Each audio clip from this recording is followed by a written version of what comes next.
I remember that sunny morning in New York as if it was yesterday. I, Cindy, a renowned executive, was heading to my office. The streets were pulsing with the vibrant rhythm of daily life, reflecting the dynamism of my career. My office, located in an imposing building in the financial district, was a testament to my professional success. Despite my demanding schedule, I always found time for my health and my 18-year-old son, Jackson, who was as energetic and creative as they come. Oh, how I cherished those moments with him.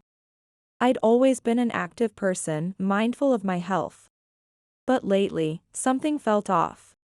Almost every day, especially at night, I began experiencing unusual fatigue and a persistent dry cough. At first, I chalked it up to work stress, you know how it is.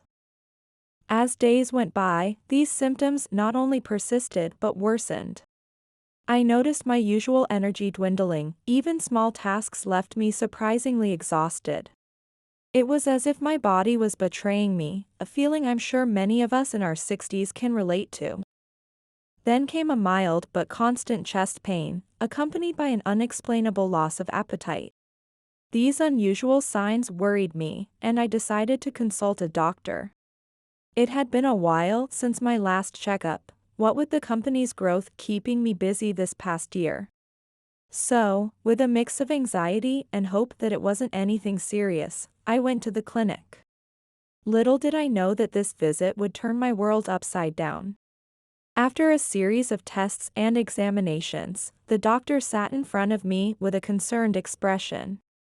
My heart sank as he carefully explained that they found something in the results that needed further investigation. He referred me to an oncologist, and in that moment, my body froze. Everything around me seemed to move in slow motion, while scenes from my entire life raced through my mind at lightning speed. This can't be happening, I thought, my mind reeling with disbelief. The doctor patiently tried to calm me down, assuring me that Dr. Wilson was waiting and would explain everything, helping me in the best way possible. He emphasized Dr. Wilson's vast experience, but his words felt distant, as if I was hearing them through a fog. As I walked to the next room, I felt like I was in a dream, or rather, a nightmare. The atmosphere in the oncologist's office was solemn, matching the heaviness in my heart. I waited for Dr. Wilson's words, my emotions a tumultuous mix of anxiety and hope. With a compassionate expression, Dr. Wilson began to explain the situation. His words hit me like a ton of bricks. I had lung cancer, and it was at an advanced stage. He didn't sugarcoat it, telling me it was a serious condition with challenges ahead. In that moment, I felt my world crumbling around me. How could this happen to me? I had always taken care of myself, and now, at a time when I should be enjoying the fruits of my labor, I was facing the fight of my life. I felt like the ground had disappeared beneath my feet. I never expected this, I whispered, my voice trembling with shock and fear. I've always taken care of my health. How could this happen? Dr. Wilson looked at me with compassionate eyes. He understood how shocking this news was, he said. Unfortunately, cancer often doesn't show clear signs until it's advanced. But there was still hope, he assured me. We had treatment options to discuss. He wanted to find the best path forward for me. Dr. Wilson continued, trying to give me hope. He explained how cancer treatment had advanced significantly, with new therapies showing meaningful results. He was there to support all my decisions and ensure I received the best possible care. His words were like a lifeline in a stormy sea of emotions. I absorbed his words, feeling a mix of fear and determination. What do we do now?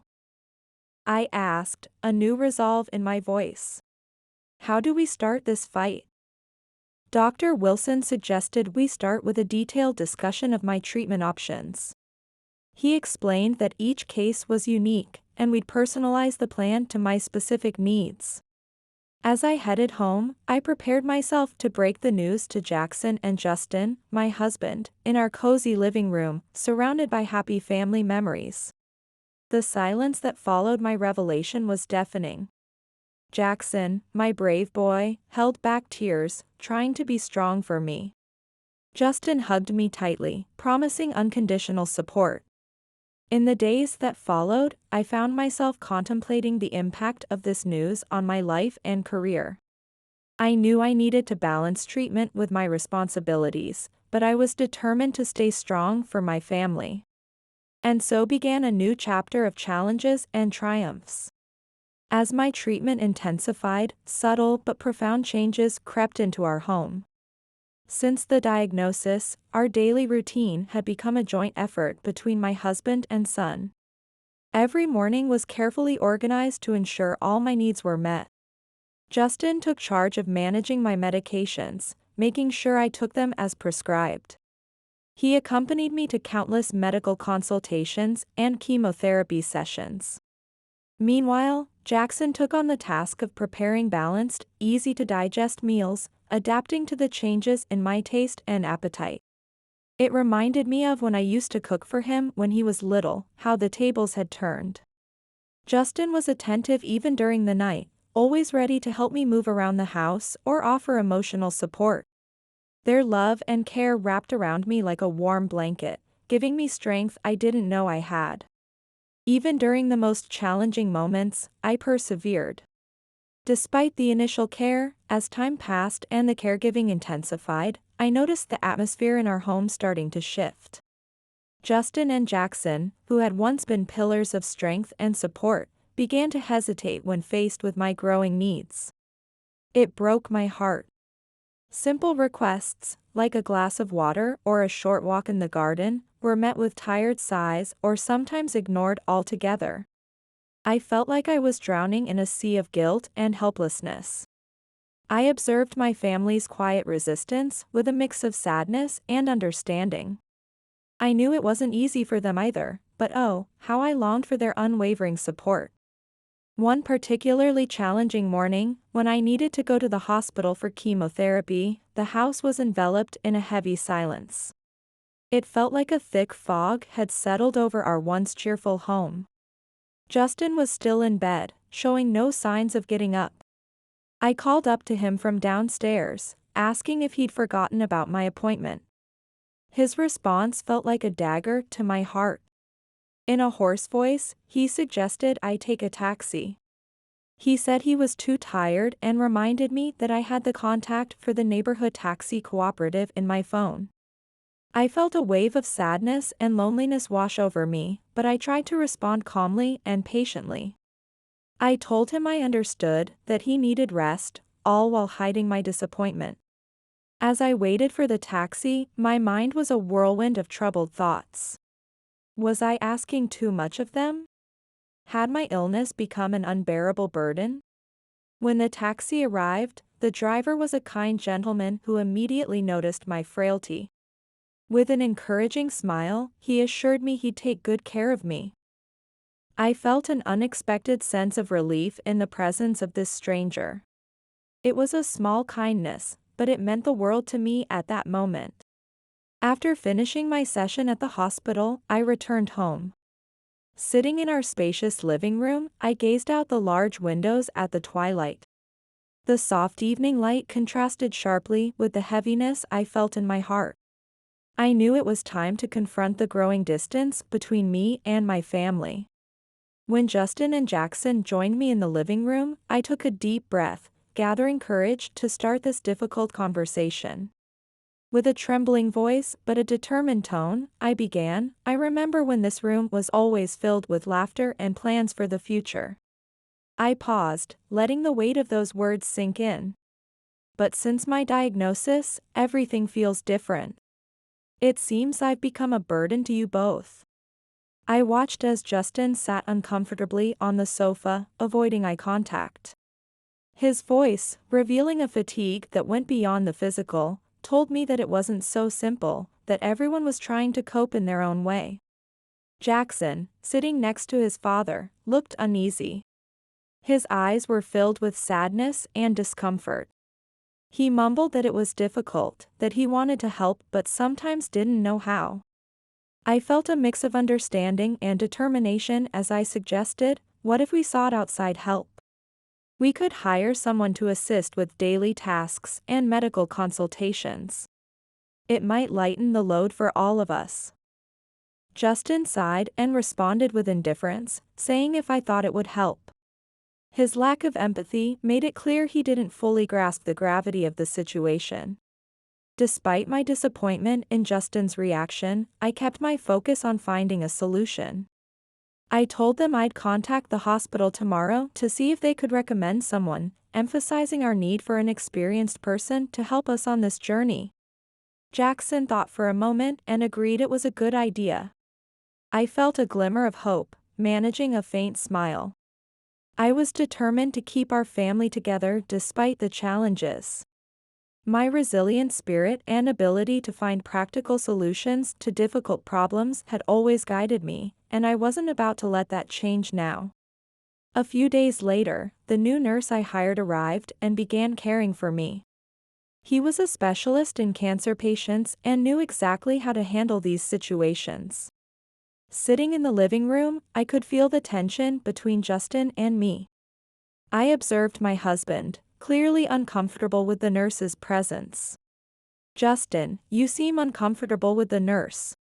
Is something worrying you? I asked. Justin looked at me hesitantly. He admitted he wasn't feeling good about it, that it felt strange having another man taking care of me. I felt a pang in my heart as Justin confessed he felt like he was being replaced. I tried to calm him down, explaining that the nurse was only here to help with my health, that it wasn't personal. I reminded him that I especially needed the nurse on chemotherapy days. Then I added, my voice soft but firm, if you feel capable of taking on that care, we can discuss it. Justin's response was a mix of frustration and worry. He said it wasn't just about taking care of me, but about feeling useful. He felt he wasn't needed anymore. I tried to reassure him, my words coming out in a rush. You are important, Justin. You always have been. But the nurse has specialized experience with cancer patients. He's here to help us, not to replace you. The conversation grew tenser as Justin expressed his discontent. He told me, clearly agitated, that I was relying too much on others and that I should try to be more independent. I felt a surge of frustration. Justin, I said, trying to keep my voice steady, there are days when I can barely move because of the chemotherapy. This isn't about wanting to be independent or not. I was trying to make him understand the severity of my condition, but it felt like my words were hitting a brick wall. Unable to accept the situation, Justin suddenly stood up and stormed out, slamming the door behind him. The sound echoed through the house, leaving a hollow feeling in my chest. Later, a call from my mother-in-law only heightened the tension. She told me it wasn't appropriate or respectful to have a man taking care of me. I took a deep breath, trying to maintain my composure. I understand your concerns, I told her, my voice calm despite the turmoil inside me. But my health is the priority right now. He's a qualified professional, and he's here to help. That night, as I lay in bed, my mind was a whirlwind of thoughts. I pondered how my illness was affecting those around me. I knew I needed to face these delicate issues with Justin, but the prospect filled me with dread. It felt like I was walking a tightrope, trying to balance my needs with the feelings of my family. The weight of it all pressed down on me, making it hard to breathe. I thought to myself, we need to find a middle ground. I was determined to maintain peace and understanding in our family, despite the challenges we faced. As I continued my treatment, I noticed my cancer wasn't getting worse. But that good news wasn't enough to keep harmony in our home. A week after a tense conversation with Justin, things seemed to return to normal. My treatment was progressing without issues. But then, returning from a chemotherapy session, an unexpected sight awaited me. A moving truck was parked in front of our house.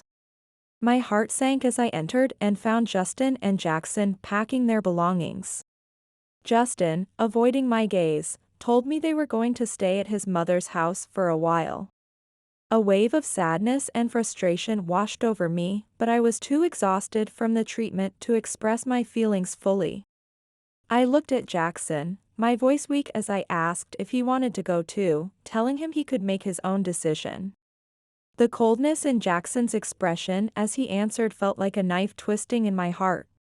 He said it was too difficult to stay here and that he wanted to be with his dad. Jackson's words confirmed my worst fears of being unwanted and abandoned. It was like a physical blow. After Justin and Jackson left, the house that was once full of life and love now echoed with a melancholic silence. It felt like all the warmth had been sucked out of the rooms. As I struggled to accept this new reality, an unexpected knock came at my door. It was my cousin Amy, who had heard about recent events. Amy's strong embrace and her words of support were like a lifeline thrown to a drowning person. She told me she couldn't let me face this alone. Amy, with her strong spirit and warm heart, had always shared a special bond with me. Her presence was like a ray of sunshine breaking through dark clouds. With a mix of relief and sorrow, I confided in Amy about the challenges I was facing. Through my tears, I told her they had left when I needed them most. Amy listened carefully, her expression a mix of concern and anger. She couldn't believe what had happened, she said, but assured me I wasn't alone. With determination in her voice, Amy declared she would stay with me during this period and we would get through this together. Her words were like a balm to my wounded soul. In the days that followed, Amy became a constant comforting presence in my home.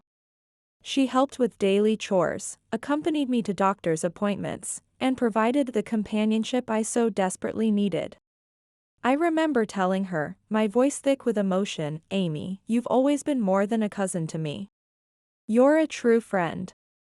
With Amy by my side, I felt a glimmer of strength to face the challenges of my condition. It was like having a sturdy cane to lean on during a difficult hike. The house, which had felt empty and cold, slowly began to regain some human warmth. It was as if Amy's presence was thawing out the frozen atmosphere Justin and Jackson had left behind. The deep pain of Justin and Jackson's departure was still there, a constant ache in my heart, but Amy's presence brought new hope and strength for me to continue on the path to recovery. Amy had always been a symbol of resilience and strength to me. These qualities were forged by challenging circumstances in her own life, like steel tempered in fire. She had been a widow for several years, having lost her husband in a tragic car accident when her 2 children were still young. It was a pain I couldn't even begin to imagine. Since then, Amy had tirelessly dedicated herself to raising her children alone, balancing the responsibilities of a single mother with several demanding jobs. She was like a juggler, keeping multiple balls in the air without dropping a single one. Despite the daily challenges, Amy never allowed the difficulties to shake her optimistic spirit. She was like a lighthouse, standing firm against the storms of life. She raised her children with love and dedication, instilling values of strength and compassion. Despite their father's absence, she took pride in seeing them grow up healthy and happy. When Amy heard about my situation, she reached out without hesitation. She saw me not just as a cousin, but as a sister of the heart. Dividing her time between work, caring for her children, and helping me, Amy was the epitome of altruism and generosity. She was like a well that never ran dry, always having more to give. As she prepared a meal for me one day, Amy said, "You'd do the same for me, Cindy. We're family. We need to support each other, especially during tough times." She cared for me with the same tenderness and attention she devoted to her children, balancing hospital visits and chemotherapy sessions with her kids' school activities and needs. It was like watching a master choreographer at work. At night, after putting her children to bed, Amy would rush to my house. She'd sit beside me, sharing stories, laughter, and sometimes tears. One evening, she reflected, "Cindy, life sometimes tests us in unexpected ways. Losing my husband was devastating, but it taught me to cherish every moment and be strong for my kids." I listened carefully, finding inspiration in Amy's strength. It was like she was passing on a torch of resilience to me. "You're incredible, Amy," I marveled. "I don't know how you manage it all." Amy smiled, hiding her fatigue but radiating hope. "We women are made of special stuff, Cindy. We have the ability to carry the world on our shoulders and still keep moving forward."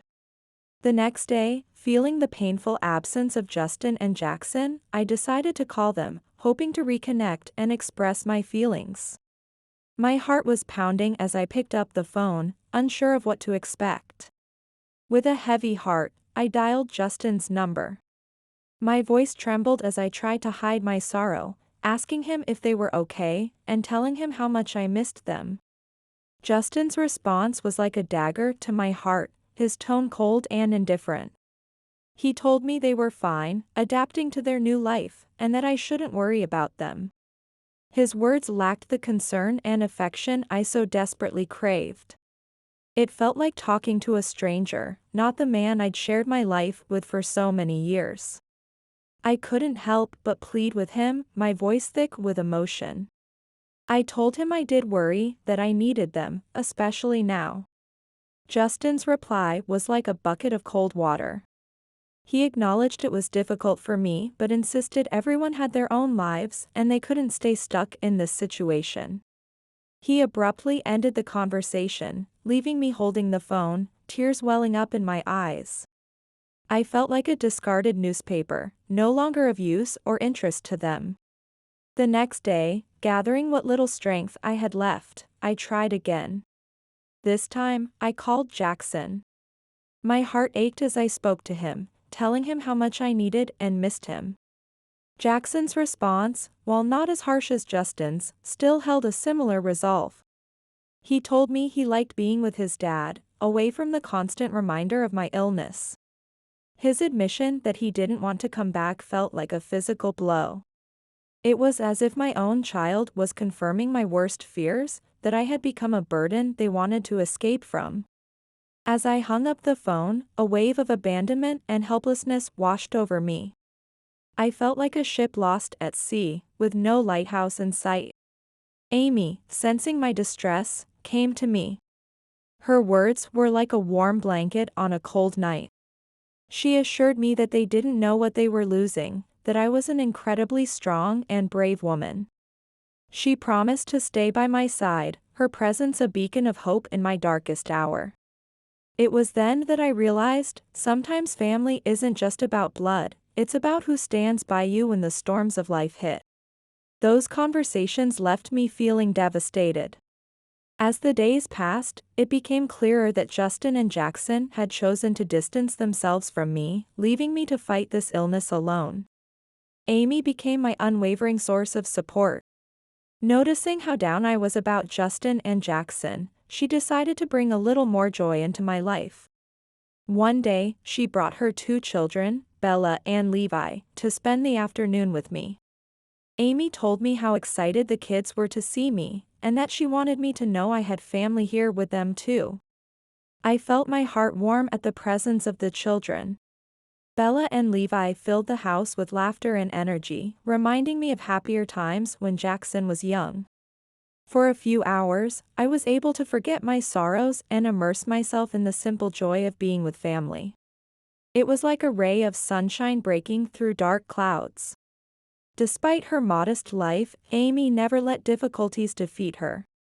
She told me about going back to school. With pride in her voice, she explained how she'd decided to return to studying after her kids had grown a bit. She was studying nursing on a scholarship. It was tough, she admitted, but she knew it was worth it. Her voice was full of hope and determination, inspiring me. Motivated by Amy, I started to open my heart to new experiences. She took me for a walk in the local park, something I hadn't done in months. Sitting on a bench, watching children play, I felt a sense of peace and gratitude wash over me. With tears of joy in my eyes, I thanked Amy for bringing me there, confessing I hadn't realized how much I needed it. Amy smiled and took my hand. She told me sometimes all we need is a bit of fresh air and good company, and that I'd always have that with her. After weeks of small joys and reconnecting with life, I felt like I was regaining my vitality. But life, in its unpredictability, had other plans. During a routine checkup, the doctor's worried expression made me anticipate the news I had been dreading. With a voice full of professionalism and empathy, he informed me that my cancer, which had seemed to be retreating, was now showing signs of strengthening. I felt the ground disappear beneath my feet. But I was feeling better, I protested, my voice barely a whisper. I asked, my voice a mix of disbelief and fear, how can this be happening? The doctor explained that cancer was unpredictable and complex. He told me we'd need to adjust the treatment and consider new approaches, offering not just a medical plan but emotional support too. Back home, I shared the news with Amy in the kitchen where we'd had so many conversations. Amy took my hands in hers, her voice firm but her eyes betraying her worry.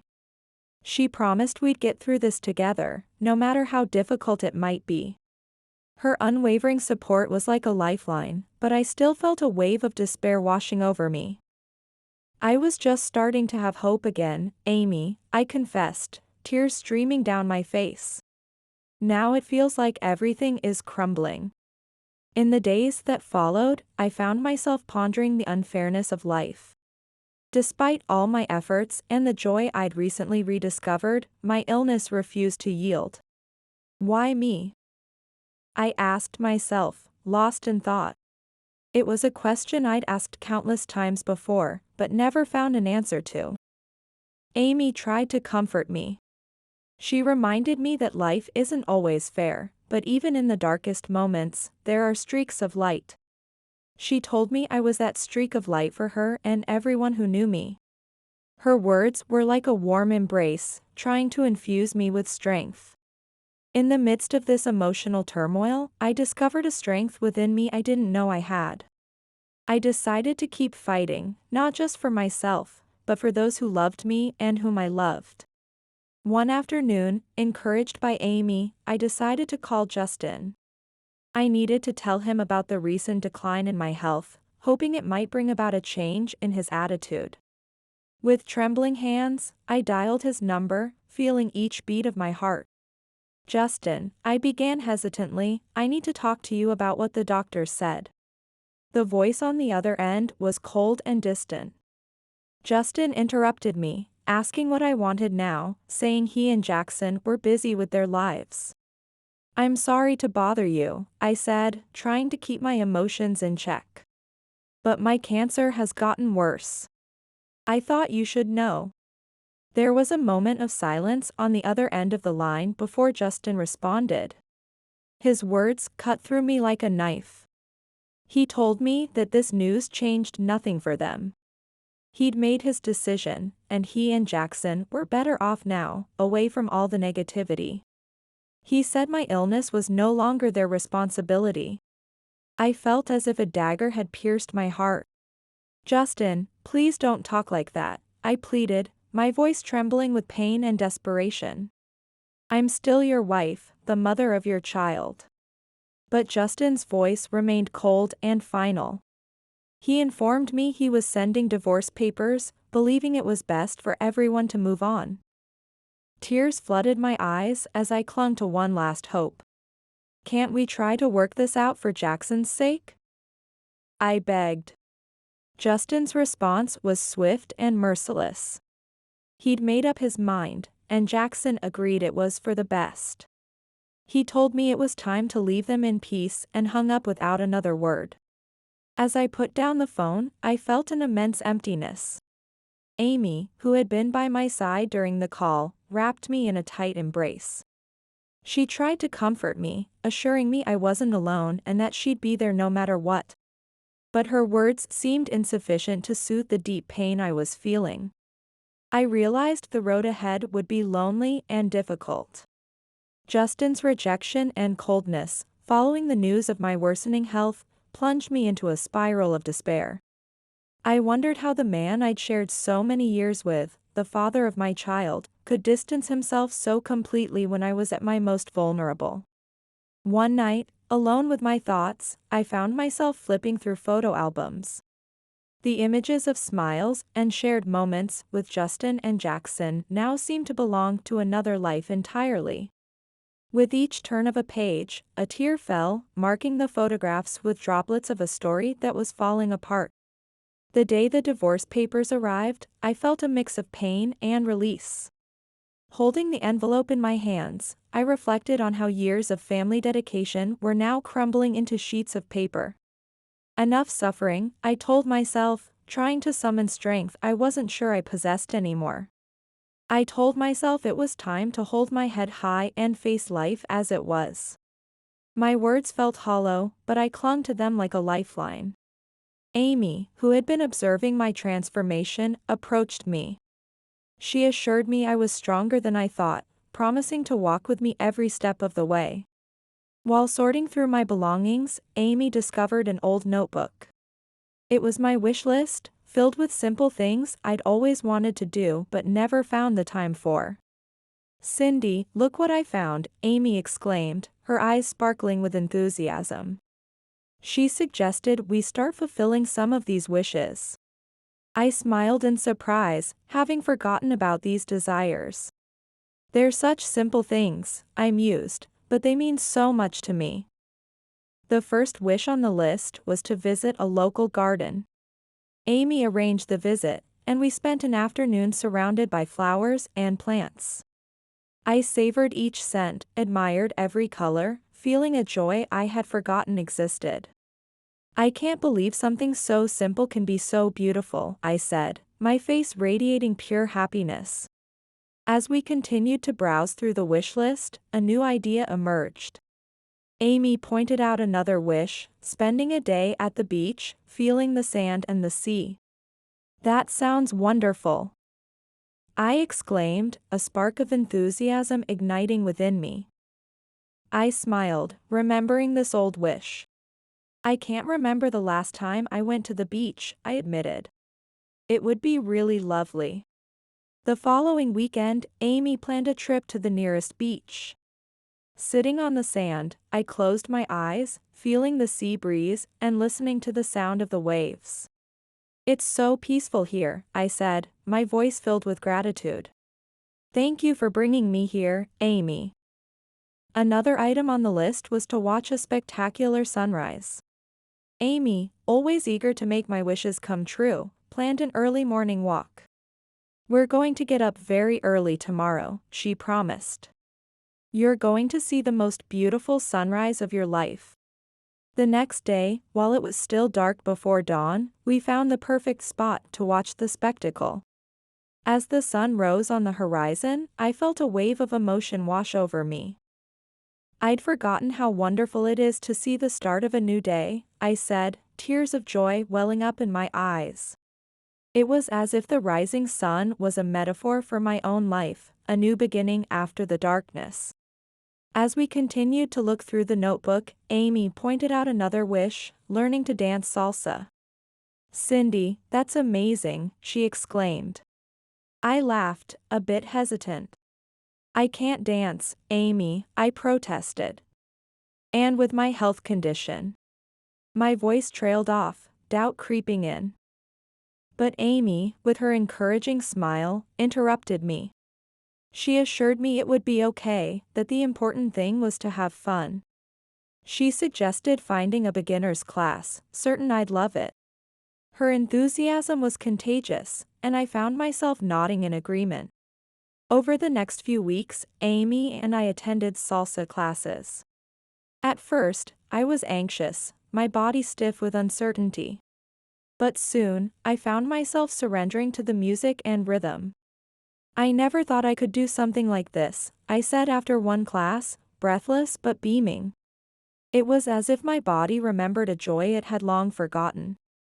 Amy hugged me, sharing in my joy. She reminded me that every day was a new opportunity, and she was there to live all those days with me, her beloved cousin. As time passed, my relationship with Amy continued to evolve. She spent more and more time taking care of me as my health, unfortunately, began to decline. The moments of joy and achievement brought by the wish list were now accompanied by periods of weakness and fatigue. They served as constant reminders of the battle I was fighting against cancer. I began to reflect on my company, a thriving business I had built with years of dedication and passion. Known for its success and innovation, it had always attracted interest from buyers. Now, with my health deteriorating, I started to seriously consider the idea of selling. It was a bittersweet thought, like closing a cherished chapter of my life. One quiet afternoon, sitting in my favorite armchair, I broached the subject with Amy. I was sitting with Amy in the garden when I broached the subject. Amy, I've been thinking about my company, I said, gazing thoughtfully at the horizon. I've received several buyout offers over the years. Maybe it's time to accept one of them. Amy looked at me, understanding the depth of this decision. She acknowledged how much of myself I'd poured into the business, but agreed it might be a good idea given everything that was happening. One less thing to worry about, she said. I nodded in agreement. You're right, I said. I don't know when, or if, I'll ever be able to return and focus 100% on the company again. And the money from the sale could ensure my financial stability for many years to come. In the days that followed, I began meeting with advisors and potential buyers. Amy was always by my side, offering support as I arranged everything from home. After several meetings and negotiations, I finally decided to sell the company to a buyer who shared my vision and work ethic. It felt like finding a worthy successor for my life's work. When the sale was complete, I felt a mix of relief and nostalgia. Part of me will always be in that company, I told Amy, my voice tinged with emotion. But now I can focus on my health and enjoy the time I have left. Amy took my hand and assured me I'd made the right decision. It was time to take care of myself, she said. A few weeks after the sale, I received an unexpected call. It was Justin, his tone unusually kind. He said he and Jackson were thinking of visiting me, that they missed me. His voice carried a sweetness that was clearly forced. Surprised by the sudden change in attitude, I accepted the visit but kept my guard up. I knew this wasn't normal. It'll be nice to see you, I replied, keeping my voice neutral. When Justin and Jackson arrived, I immediately noticed the difference in their behavior.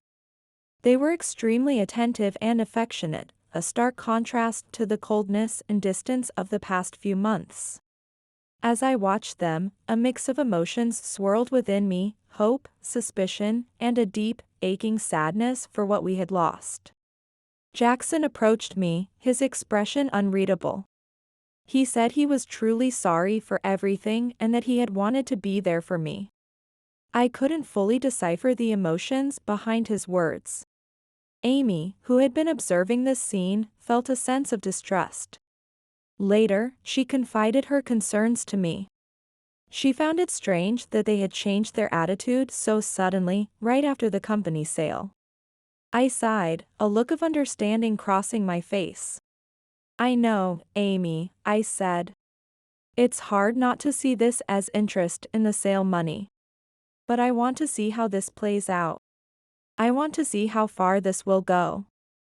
In the days that followed, Justin and Jackson visited frequently, always showing excessive concern and interest in my financial situation.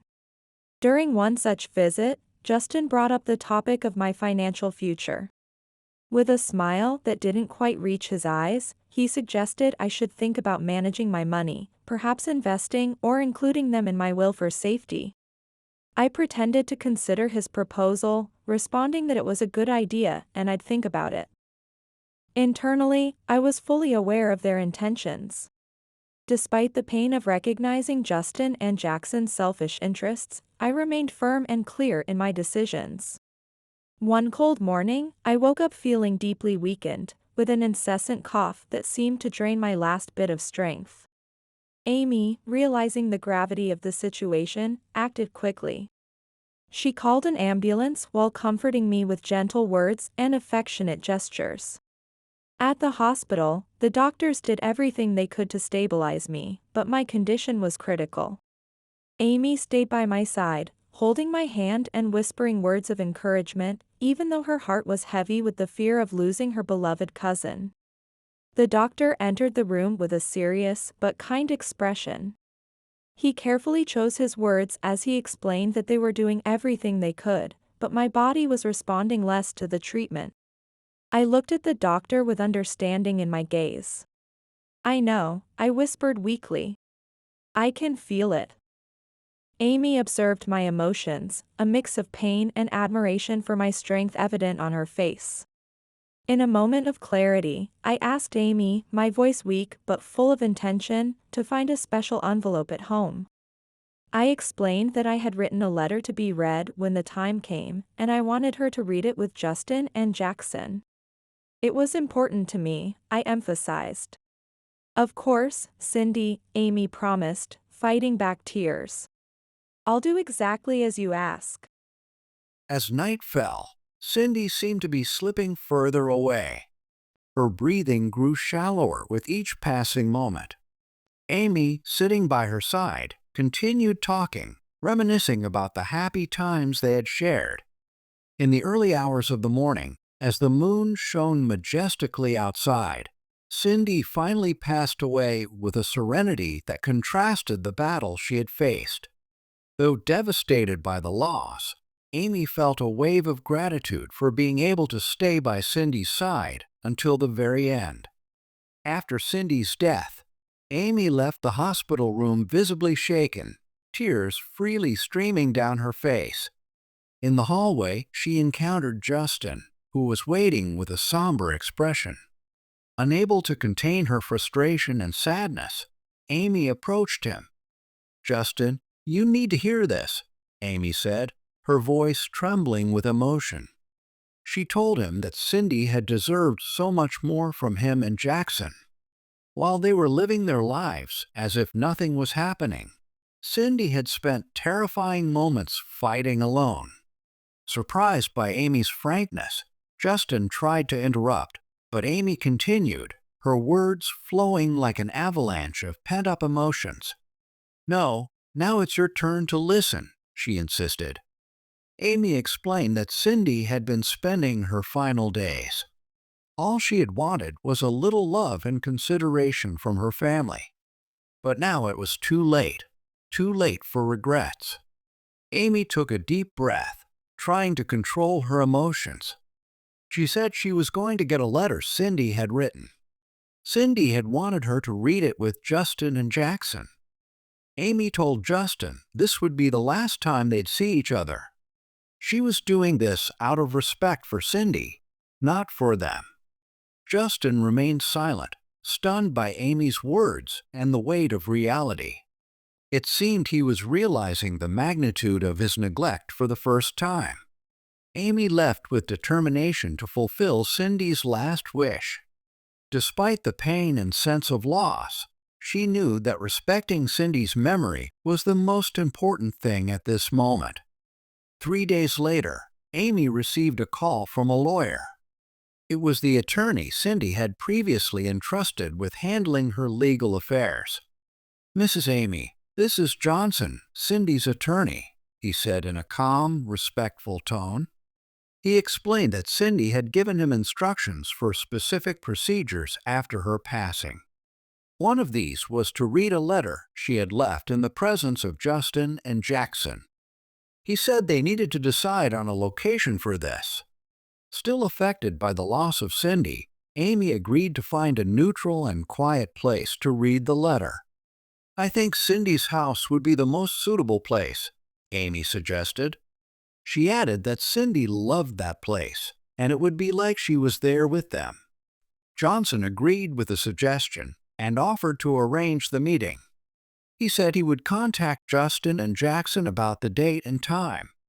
This would be a private meeting, he emphasized, with only those necessary to fulfill Cindy's last wishes in attendance. On the appointed day, Amy, Justin, Jackson, and Johnson gathered in the living room of Cindy's house. It was a place filled with memories and emotions. The atmosphere was charged with feelings, each person processing the loss in their own way. Amy firmly grasped the envelope and began to read the letter. "If you're reading this letter, it means I'm no longer with you," the letter began. "I'm writing these words with a heart full of love, but also with the pain of abandonment I felt. My cancer diagnosis was one of the most challenging moments of my life. And Justin and Jackson, your absence left a deep wound in my soul. I never imagined feeling so alone when I needed my family's love and support the most. However, even in those dark days, I found light and hope through the unconditional love of Amy and her lovely children. Amy, you were more than a cousin to me. You were my savior, my sister of the heart. You and your children supported me when I was about to fall. You fulfilled my last wishes with nothing but love and compassion. There are no words to express my gratitude for everything you've done for me. Regarding legal matters, I made important decisions before my departure under the guidance of my lawyer. After filing for divorce, I reviewed my will. As our marriage was under a complete separation of property regime, everything I own, including our house and other assets, is my exclusive property," the letter continued. Cindy had decided to leave her entire estate to Amy and her children as a gesture of gratitude and to ensure their safe and prosperous future. She expressed that while she still loved Justin and Jackson, she felt Amy and her children were most deserving of what she had to offer. Addressing Jackson directly, Cindy wrote that despite the path they had chosen, he would always have her forgiveness. She emphasized the importance of valuing things in life and learning to fight for them. Cindy expressed her hope that Jackson would find his way and realize the importance of being present for those he loved. To Amy, Cindy's last wish was for her to finish her nursing course and continue helping others as she had helped Cindy. She praised Amy's generous heart and dedication as an example for all of them. Cindy concluded by saying she was proud that her legacy would be used to support Amy and her children's dreams. After reading Cindy's letter, Amy was visibly moved. Tears streamed freely down her face as she held the paper with trembling hands. She was touched by the depth of love and gratitude Cindy had expressed for her and her children. "She was more than a cousin to me," Amy said between sobs. "She was a sister, a friend. I just wanted to be there for her." Amy felt Cindy's absence more than ever. Justin, on the other hand, seemed confused and stunned by Cindy's decision. He couldn't hide his disappointment at not being included in the inheritance. "I don't understand why she left everything to Amy," he said, his voice a mix of surprise and indignation. "What will happen to me and Jackson now?" Jackson, however, showed a different reaction. Hearing his mother's words, he bowed his head, clearly moved and filled with regret. "I really abandoned Mom when she needed me the most," he mumbled, his voice choked with emotion. Cindy's words seemed to have sparked a deep reflection in Jackson. "I'm so sorry, Mom," he said softly, tears beginning to form in his eyes. "I'm sorry I wasn't there for you." Amy, observing Jackson's reaction, felt a pang of compassion for the young man. She approached him, placing a comforting hand on his shoulder. "Your mother loved you, Jackson," Amy said gently. "She only wanted the best for you. Now you have a chance to honor her memory." Johnson quietly observed the scene, respecting the family's moment of grief and reflection. He offered his professional support, saying he was available if they needed any additional guidance on legal procedures. On a peaceful afternoon, as the sky was painted in soft shades of orange and pink, Amy walked slowly through the cemetery, carrying a beautiful bouquet of flowers. She stopped in front of Cindy's grave, where the words on the headstone still shone as if new, even years later. Amy knelt softly, placing the flowers beside the headstone. "Cindy, so much has happened since you left us," she began, her voice filled with emotion. "I wanted you to know that I graduated from nursing school. Every day during that course, I thought of you and felt the strength you gave me." She paused for a moment, swallowing the lump in her throat. "And about Jackson, Cindy, he's really changed. He started studying, worked hard, and moved forward in life. He got married and even had a daughter. Can you believe it? They named her Cindy in your honor." Amy smiled through her tears. "You left a mark on him, Cindy. Your letter, your last words, changed his life. He finally understood what truly matters." She gazed at the horizon, thinking about Cindy's ex-husband. "As for Justin, we haven't heard from him since then. It seems he went his own way, and I've heard he's now begging on the streets. He never had to work before, so when you were gone, he ran out of options. Jackson cut ties with him too. But wherever he is, I hope he's found some peace." Amy stood up, looking at the grave with a gaze full of love and gratitude. "You're always in our hearts, Cindy. Your courage, love, and strength live on in each of us. Thank you for everything." She walked away slowly, leaving the cemetery, but carrying Cindy's memories and legacy in her heart. Life continued, and Amy knew that in some way, Cindy was still with them, guiding and inspiring them.